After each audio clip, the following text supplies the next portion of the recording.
Hello अस्सलाम वालेकुम। ये जो वीडियो है इसको बनाने का मकसद ये है कि कुछ बच्चों को बड़ी मुश्किलात हो रही होती हैं।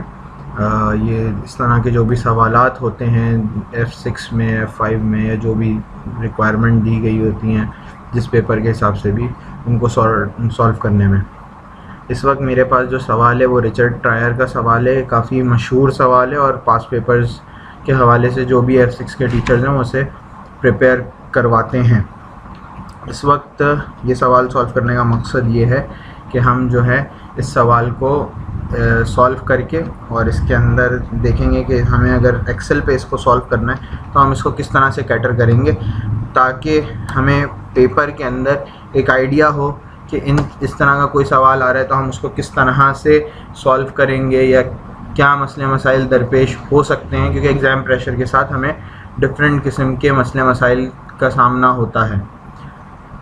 अब यहाँ पे हम एक चीज़ जो है हम समझ लें कि देखें एग्ज़ाम में दो तरह के सवाल आते हैं। एक सवाल ये होता है कि उसके अंदर आपको सिंपली अगर सी पार्ट की या सी सेक्शन में जो क्वेश्चन आएंगे कि उसके अंदर नॉर्मली वो यही बोलेगा कि आपको या तो एक रिक्वायरमेंट दे दी होगी, उसके अंदर फर्दर मोर वर्किंग्स आपने करनी होंगी, या तो वो दे देगा एक से दो रिक्वायरमेंट्स और उनके अंदर मुख्तलिफ वर्किंग्स करनी होगी। तो अगर कंपैरेटिवली इसको कंपेयर किया जाए कि अगर आपके पास सिर्फ एक रिक्वायरमेंट आ रही है तो उसमें यह मसला होता है कि उसमें आपको फर्दर मोर बहुत सारी वर्किंग्स वो करने के लिए दे देता है। बहुत सारी से मुराद ये है कि वो दो तीन नंबर की और भी वर्किंग्स एक ही वर्किंग के अंदर डाल देगा कि अगर आपने एक जो उसकी रिक्वायरमेंट को कैलकुलेट करके देना है तो उसके अंदर और भी चीज़ें शामिल होंगी। तो इसी तरीके से इस सवाल के अंदर भी उसने एक ही रिक्वायरमेंट दी है तो उसको उस रिक्वायरमेंट को पूरा करने के लिए हमें फर्दर मोर कुछ और कैलकुलेशंस भी करनी है जो कि लाजमी है। तो हम इसके स्टार्ट करेंगे क्वेश्चन को। असल में इसके अंदर इसने टैक्स लायबिलिटी कैलकुलेट करने का बोला है, लेकिन इस सवाल में जहाँ तक जिन बच्चों ने भी F6 पढ़ लिया उनको पता होगा कि प्रोफॉर्मा रिलेटेड सवाल है। तो इसके अंदर हम जस्ट फर्स्ट ऑफ ऑल ये नहीं करेंगे कि हम जस्ट इसको तैयार कर लें और पहले इसकी वर्किंग्स करना शुरू कर दें। हमारे को मेन जो काम करना है वो हमारे पास ये है कि हमने इसमें टैक्स लायबिलिटी कैलकुलेट करनी है, और जब हम सवाल पढ़ेंगे हम देख के अंदाज़ा हमें हो जाएगा कि हम इसकी टैक्स लायबिलिटी किस तरह से कैलकुलेट करेंगे। तो इस सवाल में हमने नॉर्मली प्रोफॉर्मा के ज़रिए टैक्स लायबिलिटी को कैलकुलेट करना है। अब जब हम टैक्स लायबिलिटी को कैलकुलेट करने के लिए जाएंगे तो सबसे पहले हमें जब ये समझ में आ गई बात कि हमने प्रोफॉर्मा जो है उसको उसके ज़रिए सॉल्व करना है, तो हम सबसे पहले तो यहाँ पे अपने पास इस सवाल के फॉर्मेट में बना लेते हैं प्रोफॉर्मा। तो लेट्स स्टार्ट। तो टोटल का एक कॉलम होता है, सबसे पहला कॉलम हम लोग प्रोफॉर्मा में छोड़ देते हैं। अब टोटल का कॉलम होता है, फिर नॉन सेविंग का एक कॉलम होता है, इसके बाद हमारा सेविंग्स का एक कॉलम होता है। फॉर्मेटिंग पे ज़्यादा ध्यान नहीं देना है हमने। इन स्टार्ट हमने पहले कोशिश करनी है कि हम टाइमली अपना क्वेश्चन जो है वो पहले सॉल्व कर लें। उसके बाद अगर हमारे पास इतना टाइम बचे कि हम उसकी फॉर्मेटिंग पे ध्यान दे सकते हैं तो हम ध्यान दे लेंगे, वरना ज़रूरी नहीं है। फॉर्मेटिंग इस पेपर के हवाले से हमें इतनी फॉर्मेट में रखना है कि हमारा फॉर्मेट जो है पेपर रिलेटेड फॉर्मेट पूरा हो, कि मतलब अगर जो एग्ज़ामिनर जो फॉर्मेट उसने पढ़ाया या कोर्स के हवाले से दिया हुआ है वो फॉर्मेट हम फुलफ़िल कर रहे हो। अगर वो नहीं करेंगे तो उसमें के लिए हमारे लिए प्रॉब्लम हो सकती है या मार्क्स गेन करने में मसला होगा। उसके अलावा एज सच कोई रिक्वायरमेंट नहीं है इस पेपर के अंदर कि हमें लाजमी फॉर्मेट्स पूरे बनाने। जो स्टैंडर्ड फॉर्मेट्स दिए हुए हैं पेपर के हवाले से, जो कि हर टीचर बता देता है, पढ़ा देता है कि भाई इस पेपर के रिलेटेड ये फॉर्मेट्स गिवन हैं, तो वो तो बनाना। जैसे ये प्रोफॉर्मा है, ये नॉर्मली अगर हमें किसी चीज़ को सॉल्व करते हुए बनाना है, किसी क्वेश्चन में बनाना है, तो हम कोशिश करेंगे कि वो उसका फॉर्मेट हमारा प्रॉपर हो। प्रोफॉर्मा जब हम एक्सेल पे बना रहे होंगे, आप ये बेसिक जो उसका एक खाका पढ़ाया जाता है वही वाला यूज़ करें। अगर कुछ नहीं है तो उसके अंदर आप ज़ीरो लिख दें या उसके अंदर कुछ भी शो ना करें, इट्स ऑल राइट। ऐसा नहीं है कि आप उसके अंदर कुछ ना ऐड ना करें।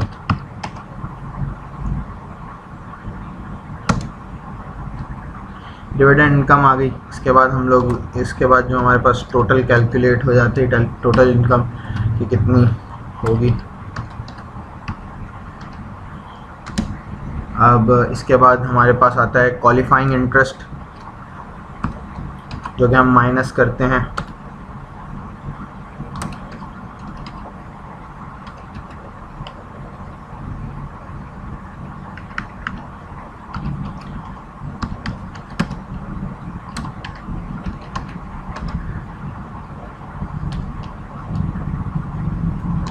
और जब हम क्वालिफाइंग इंटरेस्ट माइनस कर देंगे तो हमारे पास इसके बाद आएगी total net income.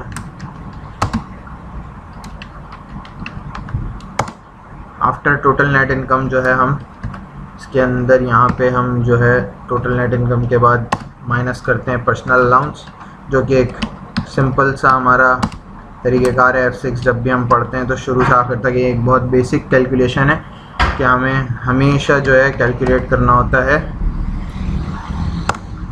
Personal allowance, और अगर हमारे पास प्रोरेशन गिवन है या कम तो उसके हवाले से प्रोरेट करना पड़ता है उसको, वरना जो है डायरेक्ट पूरा का पूरा माइनस कर देते हैं।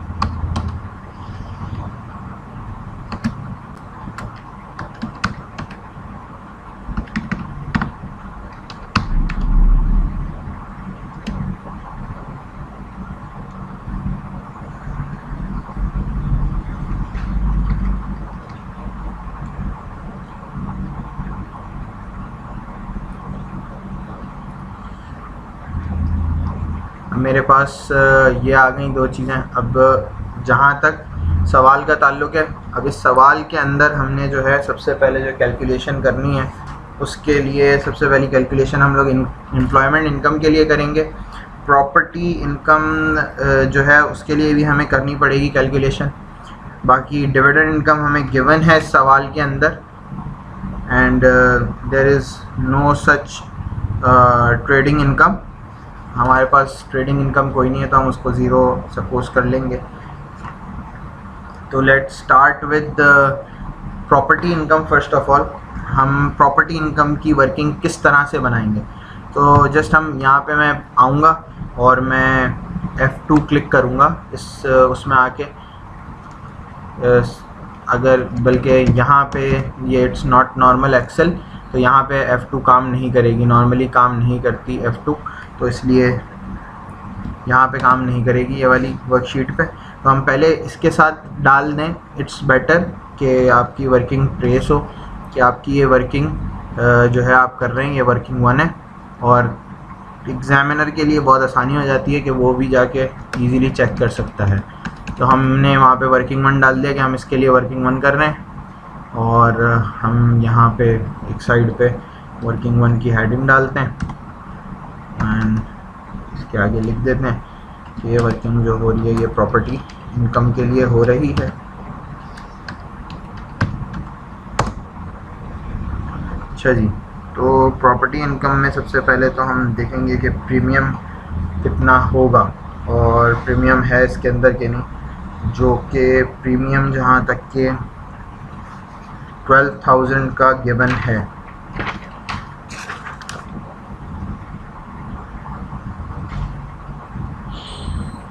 $12,000 का प्रीमियम है हमारे पास।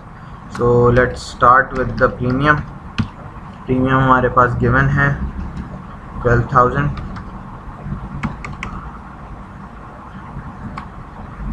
अब उसके बाद हमें इसमें से माइनस करना होता है रिलीफ।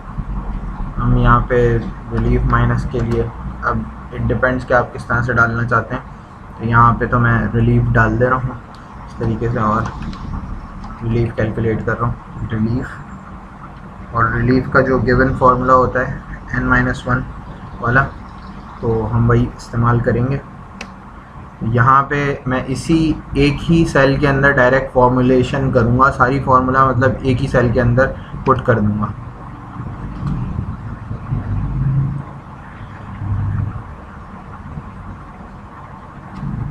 डबल ब्रैकेट,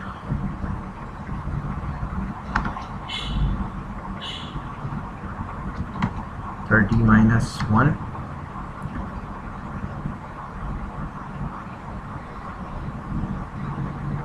क्योंकि हमने 30 इसलिए डाला क्योंकि वो ईयर ऑफ लीज है, तो वो हमने उतने लिए हैं ईयर ऑफ लीज। तो इसके बाद हम ब्रैकेट क्लोज करेंगे। इसके बाद हम मल्टीप्लिकेशन के साइन डालेंगे। प्रीमियम से मल्टीप्लाई करते हैं नॉर्मली अमाउंट ऑफ प्रीमियम से, तो वो हमारे पास 12,000 है। So I will just put this through the arrow की मैं यूज़ करते हुए डालूँगा, और उसके बाद मैं इसको फिर से एक और वो डालूँगा और 2% से डिवाइड कर दूँगा। अब हमारे ऊपर डिपेंड करता है कि हम 2% डालें या 0.02 लें, तो आई प्रेफर टू टेक 0.02।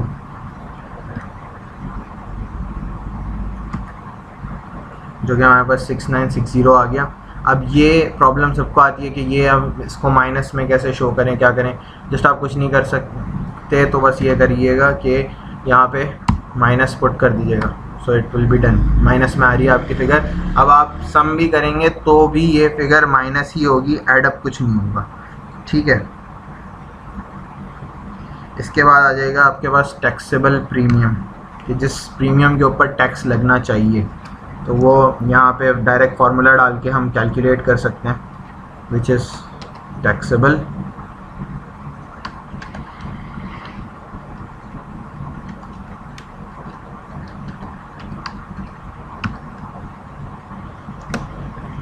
अब टैक्सेबल प्रीमियम हमें डायरेक्ट कैलकुलेट करना है।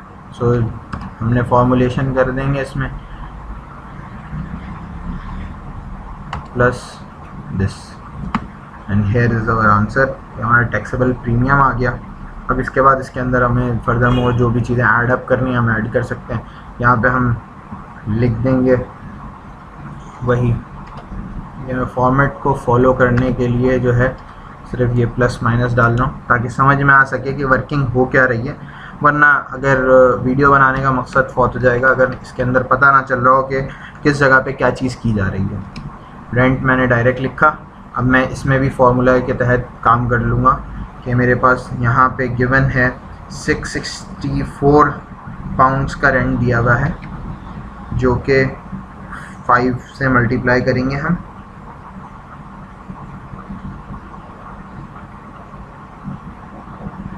It's around 5 months in that, तो ये 3320 आ गया। इसके बाद कुछ रिपेयर्स दिए हुए हैं, तो हम रिपेयर्स तो माइनस करते हैं, तो हमने यहाँ पे रिपेयर्स को माइनस करना है इसमें से। ये रिपेयर्स हैं और इसके अंदर हम फिगर ही डाल देंगे रिपेयर्स की माइनस वाली, so that is around 400। इसके बाद इंश्योरेंस है,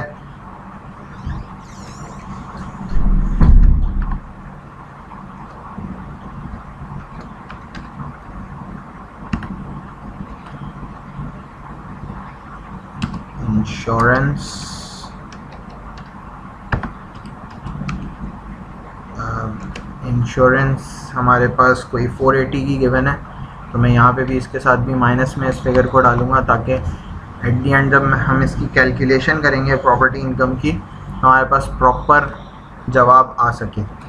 सो यहाँ पे मैंने प्रॉपर्टी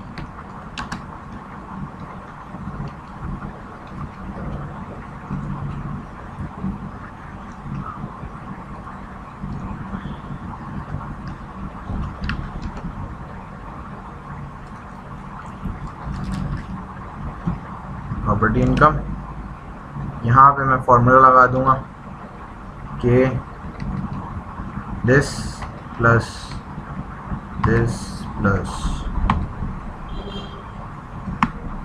7480 हमारी प्रॉपर्टी इनकम कैलकुलेट होके आ गई।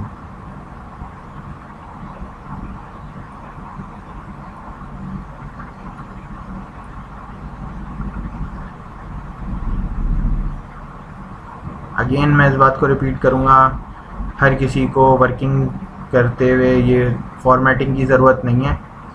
ये मैं सिर्फ वीडियो में समझाने के लिए कर रहा हूँ, जो कि एज सच अगर आपके पास टाइम नहीं भी है तो आप इस फॉर्मेटिंग को ना करें, कि सेल बड़ा कर रहे हैं, छोटा कर रहे हैं, टेबल बना रहे हैं, खूबसूरती ला रहे हैं, इट्स नॉट इम्पॉर्टेंट।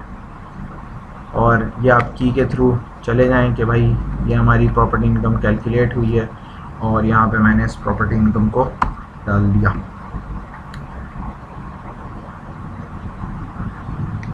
इसके बाद हम लोगों के पास एम्प्लॉयमेंट इनकम जो है वो गिवन है सैलरी की सूरत में, लेकिन उसमें चंद चीज़ें की एडजस्टमेंट उसने करने को कही हुई है, जो कि एडजस्टमेंट है उसके अंदर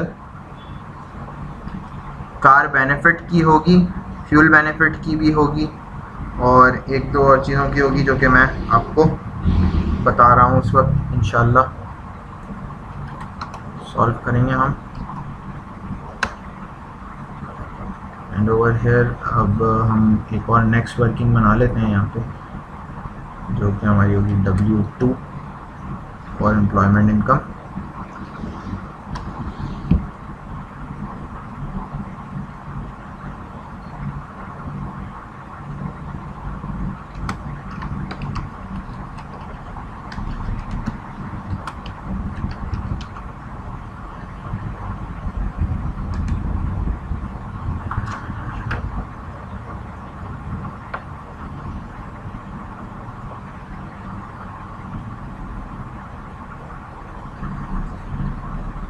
पहली चीज़ हम इसमें सैलरी ले लेंगे कि रिचर्ड की जो भी सैलरी मिल रही थी दैट इज़ अराउंड 41,000 पाउंड्स। इसके बाद हम इसके अंदर ऐड अप कर लेंगे जो भी कार बेनिफिट है,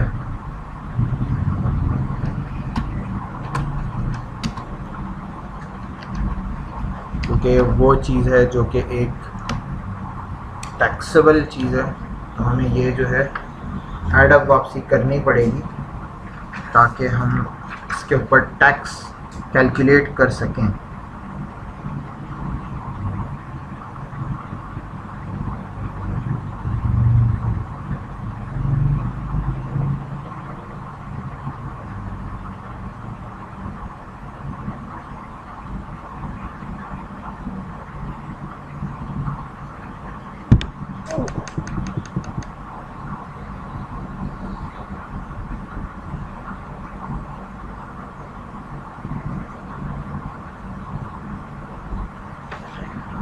कार बेनिफिट की हमें एक और बनानी पड़ेगी वर्किंग, क्योंकि कार बेनिफिट का मामला होता है कि CO2 एमिशन देखना होता है। तो हमारे पास जो गाड़ी है वो 109 ग्राम्स दे रही है, इसके ऊपर हम कैलकुलेट करेंगे टोटल उसकी परसेंटेज लेकर।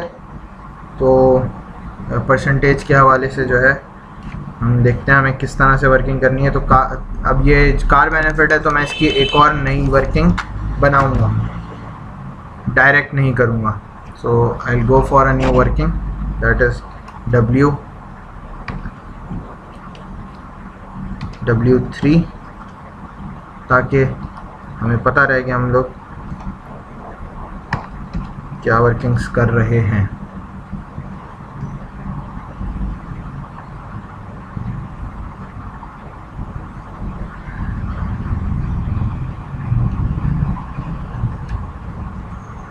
तो मैं एक बार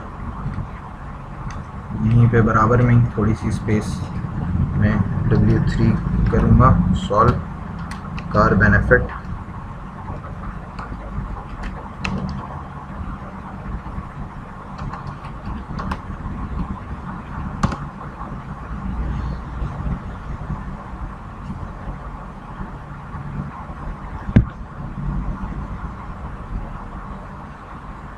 सो कार बेनिफिट कैलकुलेट करने के लिए हमें देखना होता था कि हमारी गाड़ी का पर किलोमीटर CO2 एमिशन कितना है। तो CO2 एमिशन इस गाड़ी का 109 बता रहे हैं और उसके बाद उसमें से टोटल 95 ग्राम से ऊपर जितने भी ग्राम्स होते थे उसको ऐड अप करके और परसेंटेज में तब्दील करना होता था। तो 95 ग्राम्स के ऊपर तो हमारा 20% लग जाएगा, जो उससे ऊपर वाले ग्राम्स हैं वो हम कैलकुलेट करके देखेंगे कि वो कितने हैं ग्राम्स निकलते हैं।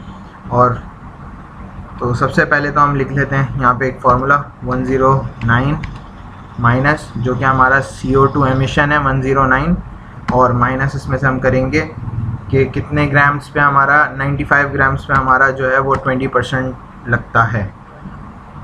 तो ये हमारे पास बन गया 14। नाउ आई विल सी कि एक्सेस कितने आ रहे हैं। तो इसका एक हमारा तरीक़ेकार था, दैट इज़ इसको हम सिर्फ 14 नहीं लेंगे,